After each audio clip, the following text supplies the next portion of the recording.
Good afternoon, everyone. My name is Marjorie Kivuva. Glad to be here. I'm a lawyer by profession. In Kenya, we call them advocates of the High Court of Kenya. I don't know why we insist on High Court of Kenya, because, yeah, you're in Kenya, and there's Supreme Court, there's Magistrates Court, there's Resident Magistrates Court, but yes, advocate of the High Court of Kenya. I was admitted in 2012 into the bar. I've been practicing as a real estate finance lawyer, but also working as a corporate and commercial lawyer in different law firms. One of the most impactful practice that I did was at a law firm called Anjawala & Kana. Anyone know of Anjawala & Kana? Yes, it's the PwC KPMG of law firms. So at some point I decided I want to take charge of my career, and I first registered my own law firm in 2020, Kivuva & Company Advocates. And then I met two people who we aligned on what we wanted to do, and that was to create a Kenyan-founded professional services firm that combines legal, tax, and accounting advisory work. So this means that when we have a client who wants to invest in Kenya or in Africa, we are able to support them from the legal structuring, from the tax structuring, and also from the accounting aspect of the transactions. So Juliet has said a lot about real estate investing, and it's quite interesting because I think the market is really growing for real estate, and I'm seeing Savo is here, and Savo has been doing quite a bit in terms of launching projects. And from a lawyer's perspective, I am happy to see that, because I think there's a point where real estate started having a bad reputation in terms of an investment vehicle. In terms of practicing, I still feel like there's a lot to be done. So I'll start with due diligence, and that is something that can be done even from the diaspora. As Juliet has said, there's e-citizen. I think I was speaking to one of you, and I was asking her, do you have an e-citizen account? Because if Savo comes with a property or somebody has a land they're selling to you, you can easily log into e-citizen and go into a portal called Athisasa and order for a search over that property, and you'll be able to see who's the owner of the property, who has charged the property. Is there a charge on the property? And charge here, I mean, is financial encumbrance by a financial institution, and that means that you will have to get permission to buy that property from the financial institution. So you need to check whether the person matches. It's like when you're going to buy a trouser, you need to check if the trouser fits. Yeah? So we are doing like an investigation into this property. Are you the real owner who is providing me this contract to look at? Do you own this property? Does somebody else have interest over the property? And that is what we call the encumbrance, and which you can tell from the search. And then, are you able to transfer the interest that you hold? Okay, now I'm going into a little bit of jargon, but interest means basically the government recognizes that you have a stake in this property, and no one else has a stake in this property, and there's a different type of interest that is recognized. We will go into it maybe deeper if you come and see me.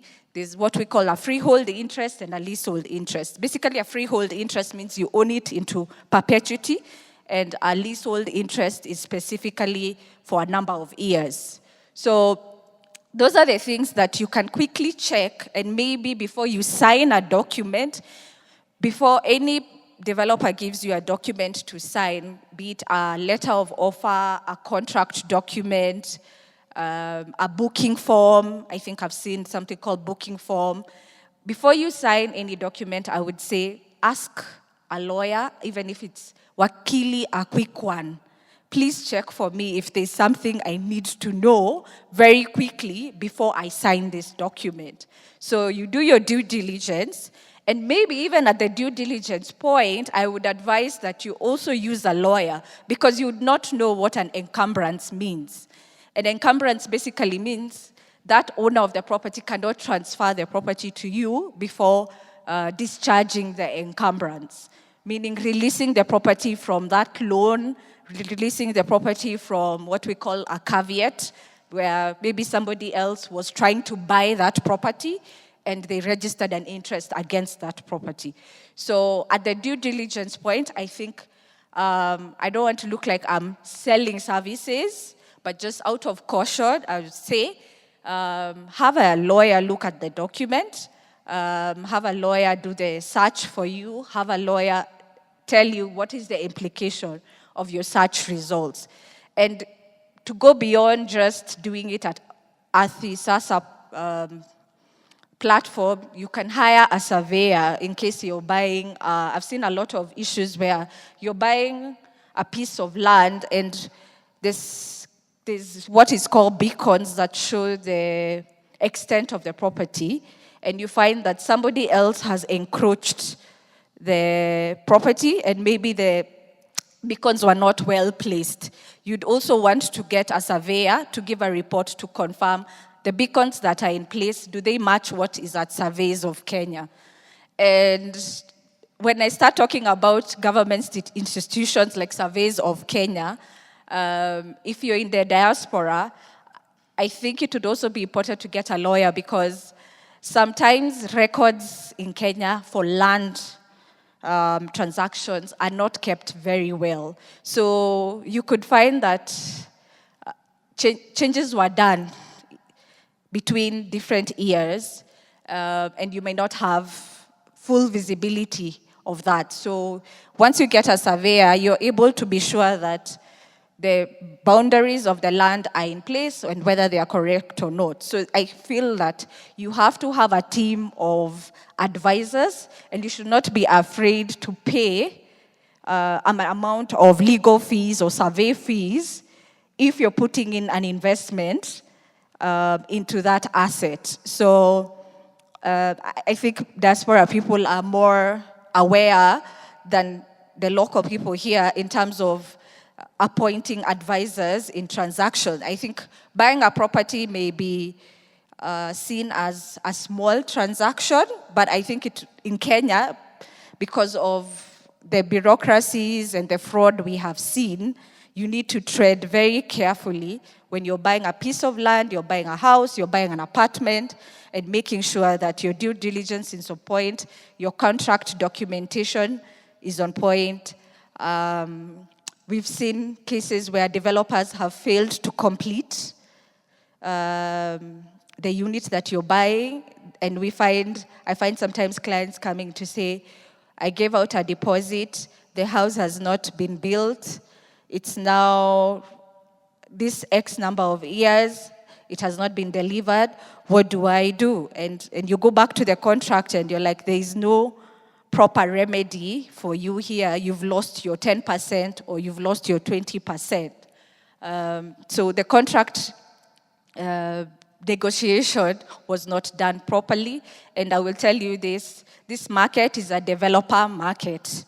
So that means that all the clauses in a contract, as you read them, just know that they are written to defend the developer, not you as the purchaser.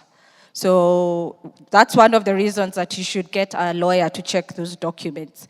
Most developers in this market always make sure that the clauses in those documents support them and not the purchaser.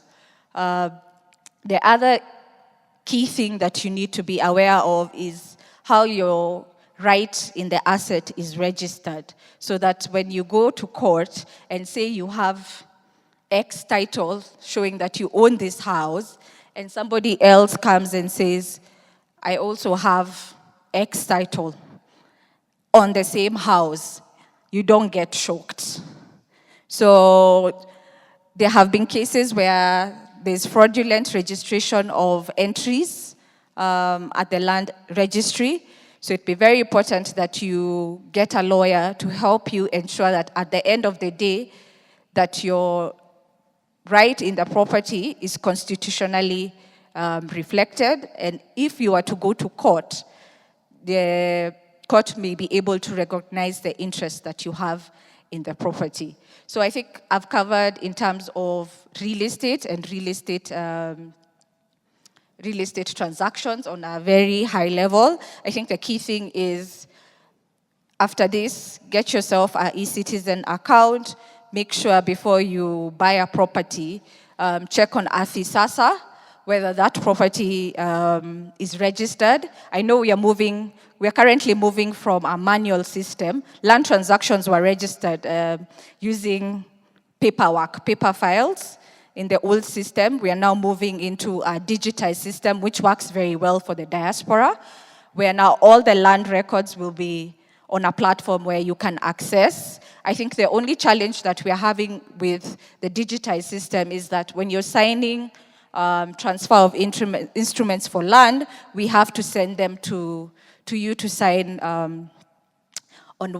by wet ink signatures. And I think that's something as lawyers we are trying to push, so that land contracts and land transfer instruments can just be docu-signed and uploaded into the system. It might take a while because land issues in Kenya are very sensitive. I think the other lens to look at in terms of investments and what we handle at Tarra Agility Africa is corporate transactions, where you're looking at investing in a startup, or you are the startup owner. I think you've been seeing what has been happening in the country. Every day we have a new tax to pay, a new levy to pay. I mean, the Kenyan business environment has become very difficult to navigate, and this is something we are helping our clients with. It's a very unpredictable environment. So what I would say is that before you have the idea or you have the money, and you want to invest in a company, either by debt, that means putting in a loan, or you want to buy shares in the company, or you want to set up a company yourself, one of the most important things you can do for yourself is, what they call financial modeling. Now you do a legal and tax modeling, yeah?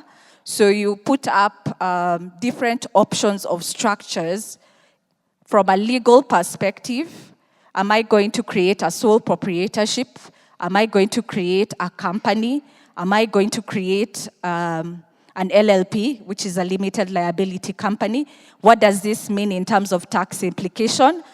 If I create a company, I'm going to be paying corporate tax of 30%. Is there any incentive for me to create a limited liability partnership? Will I pay less tax? Tax avoidance is legal in Kenya. We're not talking about tax evasion. Tax evasion is a crime. So that's what we're talking about. Now, creating a tax and legal structure that speaks to your investment in such a way that you optimize what you're putting in, and you're able to get profit by avoiding structures or tax structures that are heavy for you. So I think the Kenyan market has innovated in such a way that you're able to think out of the box. Even when they say the law is clear, you can have a team of advisors who are able to create for you structures that help you save money and have more money in the bank. So I'm happy to be in this ecosystem where we have founders and we have Kenyan diaspora who want to come and build wealth in the homeland. Somebody said, let's use the brains that we have to also push the government to continue to create a better business environment. So I look forward to supporting you as the diaspora in investing back into the homeland, and not just personally, but even in a corporate perspective. Thank you very much.